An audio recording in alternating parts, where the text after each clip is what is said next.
수없이 들으셨고 싸우실 것이고, 또 부흥사 목사님들도 이 말씀 가지고 집회 마지막 날에 주로 많이 하시고 그런 말씀입니다. 그죠? 그런데 이제 제가 이 말씀을 들고 서게 된 이유는요, 이제 우리 한 학기만 하면은 3개월, 그 다음에 이제 이번 이제 7월 말, 이제 넉 달밖에 안 남았습니다. 제가 우리 채플 시간에 말씀을 같이 나눌 시간도 넉 달밖에 안 남아서 제가 성령 하나님이 저에게 진실로 주셨던 은혜를 같이 나누고자 합니다. 제가 꼭 말씀을 드려야 될 부분에 오늘은 세 번째 될 겁니다. 지난번에 드렸던 말씀 그렇고요. 오늘 또 드릴 말씀 하나 물어봅시다. 진실로 내가 이거 진실로 나 자신에게 놓고 물어봅시다. 베드로가 왜 실패했다고 생각을 합니까? 베드로가 다 줄을 버릴지라도 자기는 줄을 버리지 않겠다 그랬었습니다. 그런데 주님이 이제 재판을 받으시려고 그런 이제 불의한 재판을 받으시려고 하는 그 재판정 앞에서 불을 쬐고 있다가 한 여자아이가 당신도 주님과 한패라고 하니까 아니라고 부인을 합니다. 그 부인을 하는데 보통 부인을 하는 것이 아니라 아주 강조하면서 부인을 합니다. 유대의 말 속에는요, 강조하는 말들을 잘 안 합니다. 강조하는 말에는 저주스러운 표현이거든요. 그래서 교회도 목회자가 어떤 이야기를 하고 그러는데 되도록이면 강조하는 말, 이렇게 장담하는 것 같은 말 피하는 것이 좋다 이렇게 깨닫습니다. 왜냐하면 강조하는 말 속에는요 자신의 감정이 들어가기 때문인 겁니다. 사람의 말 속에 감정이 들어가면 그 말을 듣는 상대방은 감정만 받지 그가 말하려고 하는 본래의 뜻은 이제 온데간데 없이 사라집니다. 목회자는 감정을 전하는 사람이 아니라 주님을 전하는 사람인 줄로 믿습니다. 아멘. 이 베드로가 자기의 감정을 그렇게 나타나면서 자기는 전 모른다 이런 식으로 해서 예수님을 부인을 합니다. 왜 그랬을까요? 그 시간에는 성령 하나님 앞에서 자기를 보여드릴 시간이었어요. 어떤 시간? 내가요 주님을 따랐습니다. 내가요 주님의 제자입니다. 지금 재판을 받으시는 예수님 앞에서 거기에 모인 군중들 앞에서 베드로가 할 말은 내가 예수요 이렇게 해야 했는데 그는 그러지 못했습니다. 무슨 말입니까? 주님을 사랑하지 못했습니다. 아니 주님을 사랑하기도 했겠지요. 그런데 최소한 자기 자신을 주님보다 더 사랑했기 때문입니다. 자기 자신을 주님보다 더 사랑했기 때문에 주님이 불의한 재판을 받으시는 그 자리에서 그냥 두려움과 겁에 질려서 또는 자기가 손해를 보지 못하겠다고 하는 것 때문인지 모르겠어요. 어떤 의미에서는 그 시간은 베드로가 자기를 하나님 앞에 나타내 보여드릴 시간이었는데 그걸 거절한 거예요. 사랑하는 여러분, 오늘 우리가 주님의 종이 되기를 마음으로 서원하고 나섰습니다. 그럼 이제 나는 내 것이 아니라 주님의 것인 줄로 확신합니다. 주님의 것이라는 것은 아름다운 말의 형용사가 아닙니다. 주님께 소유가 되었다는 의미입니다. 이미 나는 주님의 소유가 되었다는 겁니다. 그렇다면 주님의 종이 되었다는 의미에서 우리 주인님은 살려주시고 나를 대신 죽여주세요, 이렇게까지라도 해야 했을 거라는 겁니다. 그것이 종의 자세죠. 종이 주인이 받을 영광은 자기가 다 받고 주인이 욕을 받도록 해야 되겠습니까? 그것은 참 종이 아니라고 여겨집니다. 오늘날 우리는 종종 살아가면서 자신이 손해를 보아야 될 자리를 슬쩍 피하는 사람들을 보게 됩니다. 그러면 저가 궁금해집니다. 과연 저 사람이 지금 나를 어떻게 대하고 있는 거야? 그럼 나도 그렇게 하고 싶어. 그런데 그 순간 성령께서 저를 다독거려 주십니다. 그리고 저한테 노하십니다. 지금이 너를 나타낼 시간이야, 이 새끼야. 주님이 나한테 그렇게 욕하는 음성을 경험합니다. 세상을 살아가면서 내가 주님의 제자고 주님의 종이고 하나님의 자녀라는 것을 보여주어야 될 시간들을 얼마나 많이 나에게 그런 것을 경험하게 하시는지요. 여러분들에게도 그렇게 경험하게 하신다고 믿습니다. 주님의 제자라는 것을 여러분이 나타낼 시간, 하나님께서 그렇게 만들어 주시는 줄로 믿습니다. 주님의 사람이라는 것을 세상 앞에 증거할 수 있는 그런 시간들 역시 하나님 우리에게 하루를 지내면서 날마다 그런 경험하게 하시는 줄로 믿습니다. 특별히 전화를 통해서 사람을 보지 않는다는 그런 상황 속에서 얼마나 저도 여러분도 그럴 겁니다. 참 많은 그런 시간들을 경험을 합니다.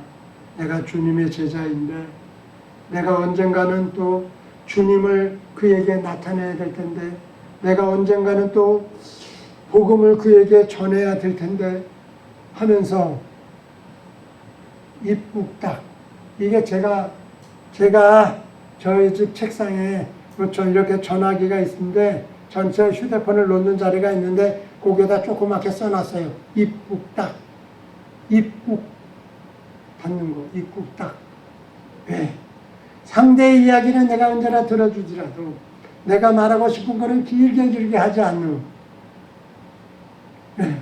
언젠가는 그에게 복음을 전해야 될 사람이고 언젠가는 그에게 하나님의 영광을 나타내야 될 상황이 있을 것이고 그런데 그런 부분입니다.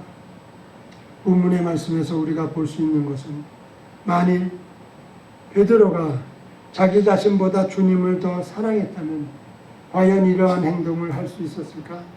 지금 주님과 함께 3년 반 가까운 시간을 보내오면서 베드로가 그의 가슴이 얼마나 주님을 사랑하는 것을 또 채워졌을까? 베드로의 가슴 속에 자기 자신에 대한 사랑과 주님을 향한 사랑이 최소한 50대 50이었다면 베드로의 행동은 어떠했을까? 아니 주님을 더 사랑하는 것이 한 60이었고 자기를 사랑하는 것이 40 정도였으면 어땠을까? 그런 생각을 해보곤 했습니다. 여러분 주님을 사랑하시기를 축복합니다. 아멘. 우리가 목회자가 된 것이 또 목회자가 아닐지라도 주님의 일을 한다고 하는 것이 무엇 때문에 주님의 일을 하겠습니까? 나의 영광을 나타내려고요. 목사로 살아가는 동안 적어도 밥은 굶지 않겠지 그런 건가요? 저 어렸을 때요 종종 밥을 굶었었습니다. 우리 아버지 자신이 자기의 삶으로 살아가기 위해서 그런 시간을 보내다 보니까 우리가 밥을 굶을 수밖에 없는 시간들이 종종 있었습니다. 그래서 오죽하면은요, 제가 결혼을 한 다음에 우리 아이들을 낳고 나서 언제까지 이 말씀 드려봤을 거예요. 내가 살아있는 동안에 너희들 한 끼라도 내가 굶기지 않겠다. 그런 생각을 하면서 피덩이 아이들을 본 적이 있었습니다. 그리고 그들에게 다짐을 했습니다. 두 번째는요, 제가 무엇을 하고자 할 때 제 처랑 꼭 얘기를 했습니다. 제가 어떤 선택을 어리석게 해가지고 제 처를 어렵게 만들거나 우리 아이들을 어려움에 몰아가지 않겠다고. 그걸 왜 그렇게 하는지 압니까? 처음에는요, 이 잘못된 생각이었어요. 내가 그렇게 함으로 말미암아 우리 아버지를 복수한다고 생각을 했어요. 내가 내 처에게, 제 아내에게 이렇게 편안하게 하고 그런 말인데, 나를 접고 제 아내의 말을 들어주고 그래서 우리 가정을 평안하게 하는 것, 그것이 내 아버지에 대한 복수라고 생각을 했었습니다. 그래서 나의 날마다는 아버지에 대한 복수, 내가 밥 한 끼도 우리 아이들 굶기지 않고 살아가는 것도 아버지에 대한 복수. 세상 사람이 그 당시에 저에게 뭐라고 나를 별명 지은지 압니까? 천상천하의 유아 독존. 따지고 보면 얼마나 나쁜 말입니까, 이 말들이. 따지고 보면 이것이 얼마나 이게 어리석은 그런 인간의 고집, 그런 거였습니까? 주님을 똑바로 믿고 난 다음에 참 많이 회개를 한 대목 중에 하나입니다. 그런데 살아보니까 여자는 성경이 뭐라고 그랬어요? 돕는 배필이라고 했어요. 누구를? 남편을.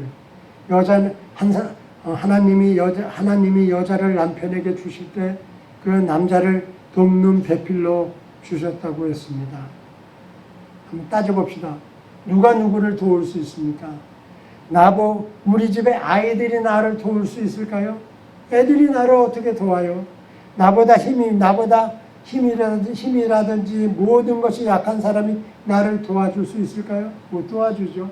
나를 도와줄 수 있는 사람은 나하고 비등비등하고 나하고 똑같다든지, 또는 나보다 월등 힘이 많고 가진 것이라든지 지적인 능력이라든지 무엇이든지 나보다 월등한 사람이 나를 도울 수 있는 거 아니겠어요? 그렇습니다. 저는요, 성경을 통해서 이것을 깨달은 다음부터 즉시 제가 바로잡은 일이 하나 있습니다. 무엇이든지 어떤 것을 하고자 할 때 아내에게 먼저 말을 해서 어때? 이렇게 물었습니다. 아내를 나에게 하나님이 돕는 배필로 주셨는데 아내에게 도움을 받아야지 누구에게 도움을 받겠습니까? 할렐루야. 아멘. 아내는 나를 돕는 사람으로 하나님이 주셨다. 그런 고백이 우리에게 있기를 원합니다. 이게 성경적인 거라고 깨닫습니다. 베드로는 지금 왜 주님으로부터 네가 나를 사랑하느냐고 이렇게 질문을 받아야 했을까요? 이미 주님은 베드로가 주님 자신을 사랑하지 않고 주님보다도 자기 자신을 사랑한다는 것을 알았습니다. 어떻게 보면은 베드로는 그 당시에 모였던 그 11명의 제자들 중에서 그들보다, 그 10명의 제자들보다도 부족해 보였을지도 모릅니다. 그래서 주님은 그 베드로에게 이 사람들보다 네가 더 나를 사랑하느냐 이렇게 확인하신 거예요. 저는 그렇게 깨닫습니다. 그래서 저도요, 이 주님의 이 말씀을 종종 생각할 때가 있습니다. 그래서 한마디 합니다. 주님, 내 주변에 있는 사람들보다 내가 더 주님을 사랑하기를 원합니다. 내 주변의 사람들보다 내가 더 주님을 사랑하는 것을 나타내면서 살게 해주세요. 그런 기도를 하곤 했습니다. 그 기도는 지금도 종종 그렇습니다. 저요, 그래서 제가 딱 하나 하는 거 있습니다. 다른 사람들이 나한테 어떤 이야기를 하는데 그것이 부탁조라면은 다 들어줍니다. 다 들어줍니다. 만일 내가 거절을 해서 그가 마음이 상하게 된다면은 그 상한 마음을 어디에 가서 해결할까요? 어디에 가서 씻어낼까요?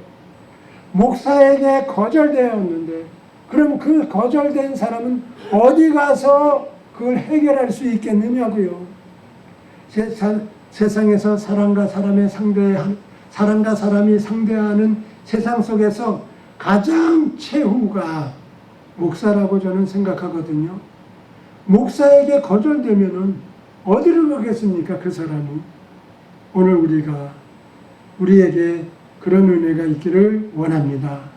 나를 만난 사람들은 나에게 거절당하지 않고 나에게 최소한 인간으로서 대접을 받도록 내가 대접하겠다 하는 그런 은혜가 우리에게 있기를 원합니다.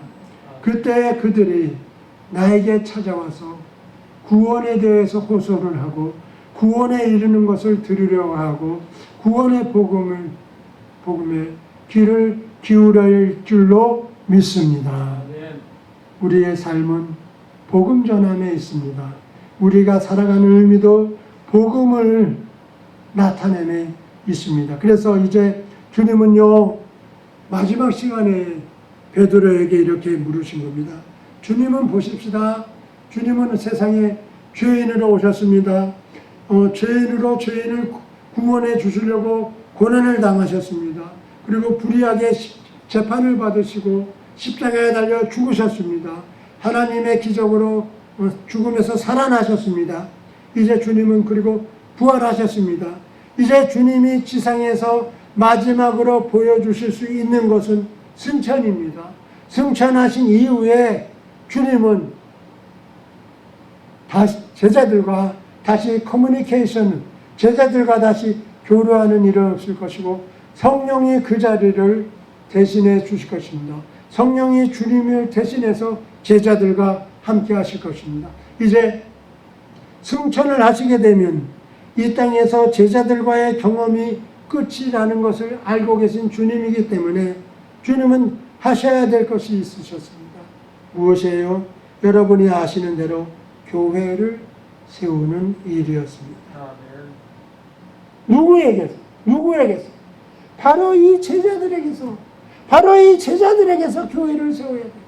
주님이 재판을 받으실 때 다 도망을 갔던 제자들, 주님이 십자가에 달려 죽으실 때 다 도망을 갔던 이 제자들, 베드로마저도 도망을 갔어요.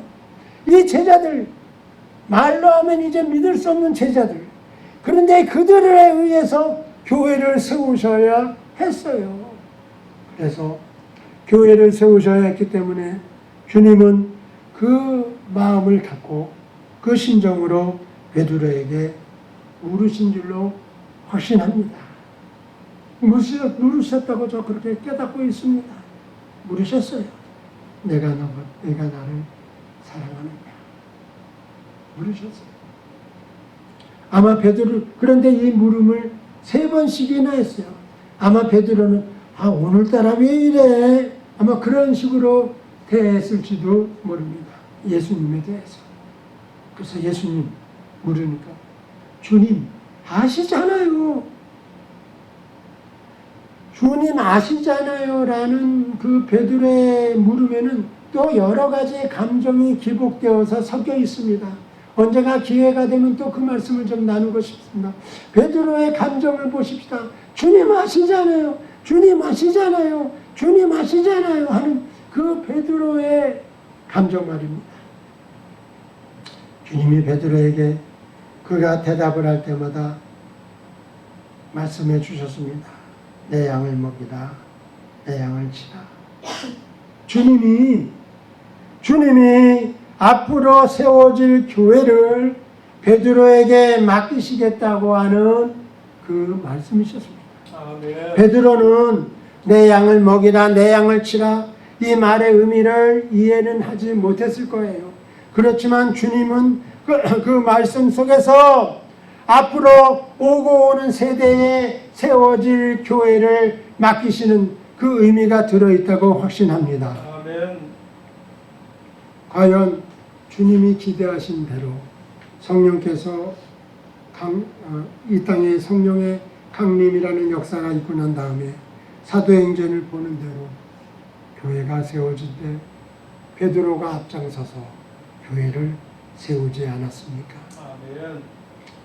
사랑하는 하구 여러분, 성령 하나님께서는 여러분에게 기대를 갖고 계시다고 확신합니다. 아멘. 여러분에게 기대를 갖고 계시기 때문에 이 자리에 앉아서 하나님의 말씀을 연구하고 공부하고 고민을 하고 배우도록 하신 줄로 믿습니다. 아멘. 여기에서 중요한 것, 우리가 꼭 넘어야 될, 통과해야 될 문이 있는데 그 문은 신학교에 입학을 하고 좋은 성적을 갖게 되고 실력이 출중하게 상향이 되고 그러는 것이 아니라 주님을 사랑하는 줄로 믿습니다. 아멘. 여러분 주님을 사랑합시다. 아멘. 여러분 생각을 할 때마다 제1의 자리에는 주님이 있으시기를 축복합니다. 아멘. 여러분에게 첫째는 주님이실 줄로 믿습니다. 주님이셔야 합니다. 여러분의 생각보다도 주님이 먼저야 할 줄로 합니다.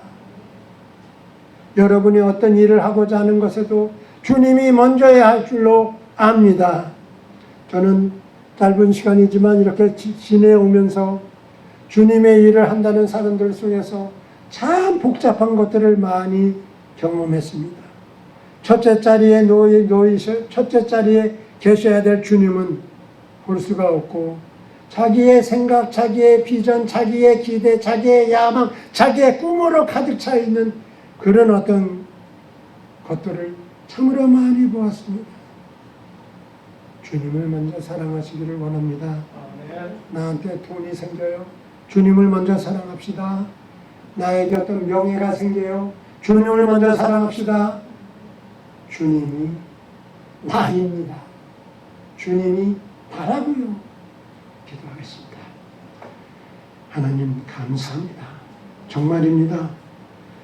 저의 모습을 통해서 세상에 보여주시는 주님 고백하게 하옵소서. 예수님의 이름으로 기도합니다. 아멘.